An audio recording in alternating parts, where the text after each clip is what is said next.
Muy buenos días. Hoy vengo a hablar con ustedes un tema muy interesante y controversial dentro de la América corporativa, desde los inicios de su fundación hasta su trágica caída. El día de hoy vengo a hablar sobre la historia, el desenlace y un conjunto de sucesos que dieron fin al trágico final de esta compañía americana de multinivel, Enron. En primer lugar, debemos de tener bien claro qué era Enron, qué era lo que hacía y cuál fue la idea principal para el surgimiento de esta empresa. Enron Corporation fue una empresa energética con sede en Houston que empleaba a más de 21,000 personas hacia mediados del 2001. Kenneth Lay la fundó en el 1985 mediante la fusión de las empresas Houston Natural Gas e Internord, una compañía de gas de Omaha, Nebraska, para fundar Enron, una firma interestatal con un gasoducto de gas natural de 37,000 millas. Pues es obvio que rápidamente se convierte en el mayor comercializador de gas natural en Estados Unidos y en el Reino Unido. La clave del explosivo crecimiento de esta empresa fue la desregularización que permitió vender el gas como si fuera un commodity, tal como granos, carnes o aceites. Kenneth Lay era un hombre de negocios. De hecho, era uno de los más grandes de Estados Unidos, que con su gran idea y visión logró poner en pie a una de las empresas más grandes que en su momento tuvo el tope en el éxito de la economía norteamericana.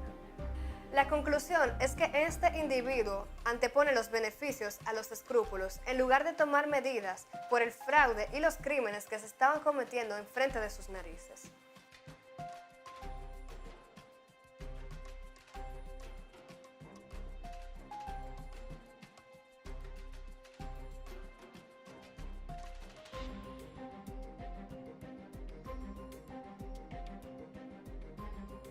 Lay era un hombre de negocios, de hecho, era uno de los más grandes de Estados Unidos, que con su gran visión e ideas puso en pie a esta gran empresa que tuvo un momento en el tope de éxito en la economía estadounidense. Tal como se menciona en el documental de Gibney, lo fascinante e impresionante de esta historia es que las personas lo ven como una historia de fibras, como si fuera una historia de transacciones complicadísimas, cuando realmente es una historia entre personas y una verdadera tragedia humana. Durante su mandato, George Bush padre se había encargado de que el gobierno destinara miles de millones de dólares en subsidios a Enron Internacional y ayudó a promover a Lay como embajador extraordinario de la liberalización. Enron es una compañía que negocia con absoluta integridad con todo el mundo. Queremos que todo el mundo que cierre un trato con Enron se vaya pensando que le han tratado con total integridad y sinceridad. La empresa Enron, antes de protagonizar el escándalo que la llevaría a la quiebra en el año 2001, tuvo un anterior episodio de los malos manejos por parte de sus empleados. Tal es así que en el 1987 Apple Bank de Nueva York alentó a los auditores de Enron sobre extrañas transferencias de dineros por parte de dos de sus operadores, Louis Borget y Thomas Mastronique, que trabajaban en una entidad llamada Enron Oil. Los fondos transferidos por Mastroeni provenían originalmente de una cuenta de Enron en los Estados Unidos, que luego de una serie de operaciones terminaban en una cuenta abierta por el mismo Mastroeni en el Apple Bank. Por lo que, según esta entidad, Borget y Mastroeni podrían estar extendiéndose cheques a sí mismos. A pesar de las recomendaciones de sus auditores, el CEO de Enron para despedirlos, Lay ordenó que los dos hombres se mantuvieran en sus cargos, pero ya no podrían abrir cuentas bancarias ni hacer transferencias de dinero. Sin embargo, Borget y Mastroeni todavía tenían el poder para implicar a la empresa en contratos por varios millones de dólares.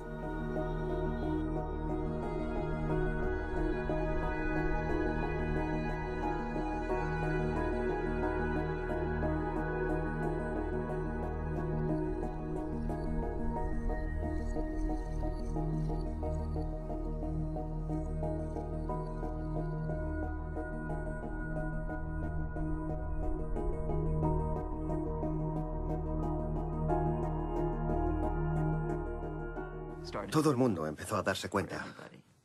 Nos enfrentamos a una serie de retos, pero los estamos superando. Realmente pienso que lo peor ya ha pasado y el negocio va genial. No somos las únicas acciones que han descendido de valor este año. Es solo que nos ha afectado un poco más que a otros. Si desaparecen algunos de los otros problemas, como California, como India, creo que lo peor ya ha pasado y estoy muy entusiasmado. La conclusión es que este individuo antepone los beneficios a los escrúpulos en lugar de tomar medidas por el fraude y los crímenes que se estaban cometiendo enfrente de sus narices. Con uno de sus hombres más rentables en la cárcel, a Kenneth se le había planteado esta gran problemática. ¿Quién ganaría ahora el dinero para Enron? Y aquí es cuando la cosa se pone interesante. Aquí es cuando a Jeffrey Skillings se le ocurre la gran idea. Cada año, cada día, cada semana se te tienen que ocurrir ideas nuevas. Un hombre con una gran idea.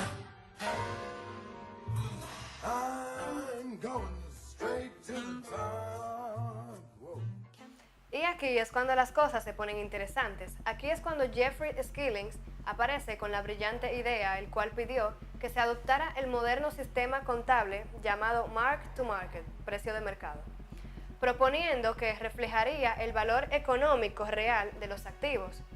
Este nuevo sistema permitía cambiar los resultados de los balances de manera constante, calculando el valor de un activo según una estimación de rendimiento hipotético, lo que permitía cierta manipulación, consiguiendo así estimaciones falsas.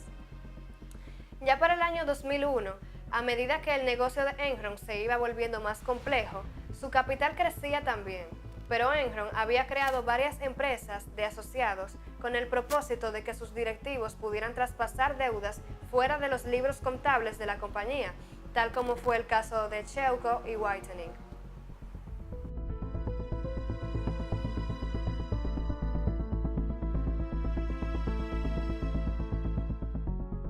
La empresa tuvo un momento de declive, que este fue el inicio de la crisis, en el que se puede decir que ocurrió el 12 de febrero del 2001, cuando Skillings ascendería al cargo de director general o CEO de la compañía.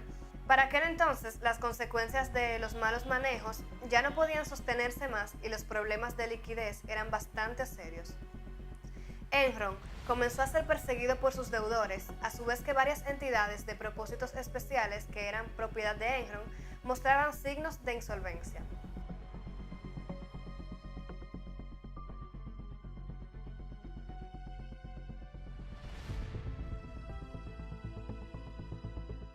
Para mediados de julio de 2001, a pesar de que Enron reportó ingresos por 51.000 millones, superando incluso las previsiones de los analistas en 3 centavos por cada acción, el margen de ganancias de Enron se había quedado alrededor del 2.1 y el precio de sus acciones había caído más de un 30% desde el mismo trimestre del 2000. Las SPE eran generadas por Enron y fueron utilizadas para trasladar una parte de sus activos y poder solicitar préstamos bancarios con bajas tasas de interés o realizar otros tipos de negocios financieros. Dado que las SPE poseen activos pero no deudas, lo que las hacía empresas menos riesgosas. Sin embargo, Enron no revelaba o daba mínimo detalles sobre el uso de sus entidades de propósito especial. Estas empresas eran creadas por Enron, pero contaban con inversores independientes, que usualmente fueron los propios directivos de estas compañías. Hacía todo tipo de declaraciones, tratando de tranquilizar a los empleados, y no solo a los empleados. También decía a los inversores: no hay irregularidades en nuestra contabilidad. La compañía va mejor que nunca. Estas empresas eran creadas por Enron, pero contaban con inversores independientes, que usualmente fueron los propios directivos de Enron, y se financiaban con deuda. Desde fines de los años 90 hasta el año 2001, Enron utilizó estas empresas para eludir los acuerdos contables y, sobre todo, para maquillar su deuda. Como resultado de estas prácticas engañosas, la hoja de balance de Enron siempre mostraba resultados favorables, disminuyendo sus pasivos y exagerando su patrimonio y sus ganancias. Jeffrey Skillings, ¿cómo te sientes matando? Un alto ejecutivo de una de las mayores compañías de energía de Estados Unidos recibió anoche una estentoria bienvenida en San Francisco. Los manifestantes abuchearon al director general de Enron, Jeffrey Skillings, fuera y dentro durante su aparición en el club de la Commonwealth. Una de las manifestantes incluso trajo consigo una tarta de arándanos y se la tiró. ¡Policía! Ha ganado $132 millones. Nos han subido un 50% la electricidad. Los consumidores californianos están indignados, y deben estarlo. Y si tuviéramos algo que ver con esto, seríamos la gente más estúpida del mundo. Trabajo para una organización. Todos los días llama gente diciendo que no puede pagar las facturas de la electricidad. Has ganado miles de millones gracias a California. ¡A la cárcel! Al descubrirse todas estas prácticas engañosas, sí dio lugar a la quiebra de la empresa, a la ruina de los inversionistas, al desempleo de los trabajadores, al pago de los acreedores y a enjuiciar a los directivos de Enron, entre ellos Kenneth Lay, Andrew Fastow, acusados de fraude y de crear empresas fantasmas para beneficiar a Enron, entre otros. Tras la caída de Enron, sus acreedores y otras empresas comerciales vinculadas sufrieron enormes pérdidas. Esta se convirtió en la mayor bancarrota de la historia de Estados Unidos. Todos se vieron afectados de forma negativa. Los empleados perdieron sus trabajos.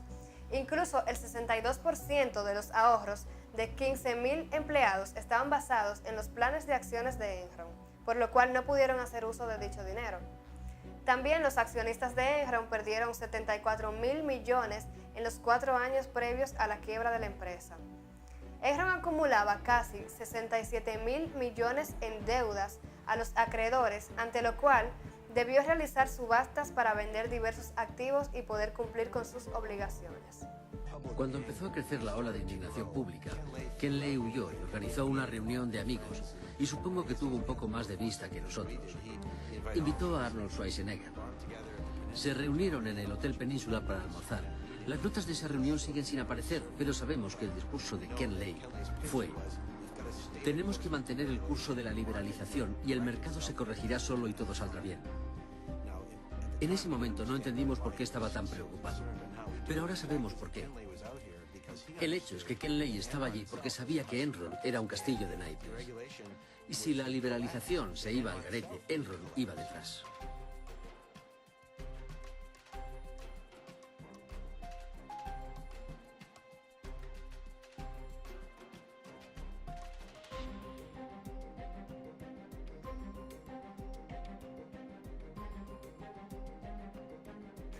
Actualmente, la empresa está en un proceso de liquidación. Aún mantiene una gran deuda a diversas empresas y el proceso judicial de los ejecutivos involucrados en este caso sigue en curso. Muchos de ellos han sido encontrados culpables por inflar cifras en la contabilidad de la empresa y sobre todo se ha demostrado que la firma de Andersen fue responsable de la destrucción de material contable para ocultar la verdadera situación financiera de la empresa. Andy Fastow era el director financiero de Enron. Su trabajo consistía en encubrir el hecho de que Enron se estaba convirtiendo en una fantasía financiera. Enron estaba esencialmente perdiendo liquidez año tras año, pero seguía anunciando beneficios, es decir, estaba desafiando las leyes de la gravedad financiera. Y lo estaba haciendo con algo llamado finanzas estructuradas. Y el maestro de todo eso en Enron era Andy Fastow. Todos sabíamos que Andy no tenía unas convicciones morales muy fuertes. Fue casi como si Jeff Skilling dijera: está bien, estamos pasando un bache. Dejemos hacer a Andy para que podamos rellenar los agujeros financieros, a sabiendas de que Andy se guardaría algo para él en cada transacción. Se parece un poco a la historia de Fuego en el Cuerpo. Skilling sería Kathleen Turner y Andy sería William Hurt. Al final, sin que se diera cuenta, ayudó a todos los ejecutivos a llenarse los bolsillos. En estos tiempos, todos sabemos del caso famoso de Enron, empresa que aparentaba ser una empresa líder en el mercado norteamericano, que era una empresa modelo que todos debíamos seguir por lo exitosa que era. Andy fue en muchos sentidos el chivo expiatorio. Todos los demás ejecutivos de Enron dijeron: ahí tienen a su hombre. Andy Fastow, él es el granuja. Él es el que ha robado a Enron y a LJM. Él es el que amañó los libros. Vayan por él. ¿Cómo va a declararse, señor Fastow? He pensado mucho sobre todo este asunto y no es posible que fueran solo unos pocos ejecutivos de Enron los que provocaron esto. Si piensas en los bancos que estuvieron implicados, Chase, Morgan, Citibank, los miles de millones en préstamos, Arthur Andersen y Vincent Elkins, los abogados que nos representaban. Tuvo que haber complicidad de toda la junta directiva porque fue demasiado fácil. Demasiado fácil. Enron entró en su pico más alto siendo una compañía diferente e innovadora. En este análisis ético que realizamos, no queremos intentar excusar y dar a conocer que la compañía podría haber sido salvada, pero que pudo anticipar y corregir errores antes que suceda con la corporación.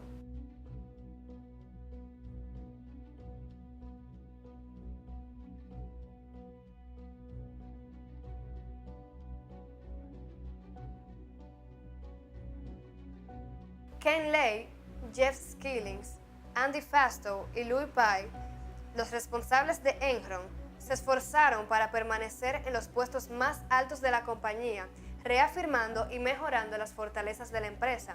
Sin embargo, debido a las irregularidades que habían, era cuestión de que el tiempo haga que la empresa termine por quebrar y perjudicar a todo lo relacionado con Enron. Enron fantaseó ganancias, hizo inversiones fantasmas y saturó el mercado de energía de California. De esa forma, aseguraba sus ganancias a corto plazo, pero a largo plazo era una incertidumbre. El único objetivo de los representantes de Enron era que la comunidad los percibiera como una compañía confiable, seria, sólida y rentable, y así seguir con sus grandes fraudes.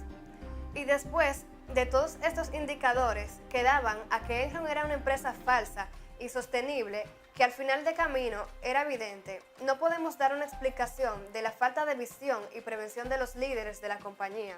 Estaban más preocupados por llenar sus bolsillos sin importar el cómo lo harían. Nadie se esperaba lo que se venía en el resultado y fue catastrófico. Profesionales sin empleo y sin dinero, proveedores quebrados, denuncias, juicios, crisis financiera y muchas cosas más. Cuando las acciones de Enron empezaron a desplomarse, congelaron las cuentas de la jubilación de los empleados de Enron. Nos congelaron nuestras cuentas. Estaban a unos $32, me parece. Y durante ese tiempo, desde que las congelaron hasta que las reabrieron, creo que bajaron a 9. Y no podíamos venderlas. Lo más indignante de todo fue que nos enteramos de que Ken Lay, Skilling y todos los jefazos estaban retirando su dinero. Pero nosotros no podíamos. Los que tenían información privilegiada vendieron sus acciones por valor de $1.000 millones. Comparen eso con el técnico que ha trabajado para una compañía seria de servicios la mayor parte de su vida y ha estado aportando dinero todos los meses. ¿Y qué tiene al final de esos años de trabajo duro y honrado? Un huevo de ganso. Y Pai está en algún lugar de Hawái con sus $350 millones en el banco. Eso no es justo.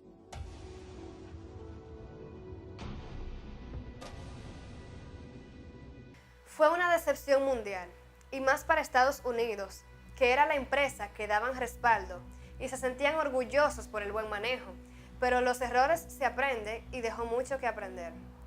Creemos que si hubiera tenido un sentido ético, un análisis por parte de los líderes de la compañía, nada de lo acontecido hubiera sucedido. La ética para los negocios implementadas por Enron se observó que poseía varias, pero sin embargo, no ejecutó en la práctica ninguna de ellas. Poseía políticas anticorrupción, publicaciones de protección medioambiental, la cual solamente era una pantalla para poder cubrir todos los malos manejos.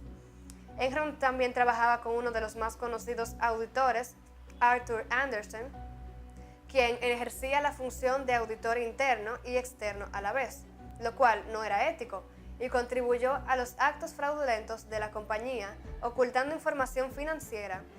Además, Enron ofrece un código de ética corporativo que no se cumple debido a que no eran transparentes ni sinceros en la información que ofrece al público, a proveedores, etc. Estas herramientas de ética solamente tenían la función de proyectar una buena imagen hacia la sociedad, pero al final se descubrió los ingresos inflados y pasivos no registrados que causó una agitación en la economía global. Muchas gracias.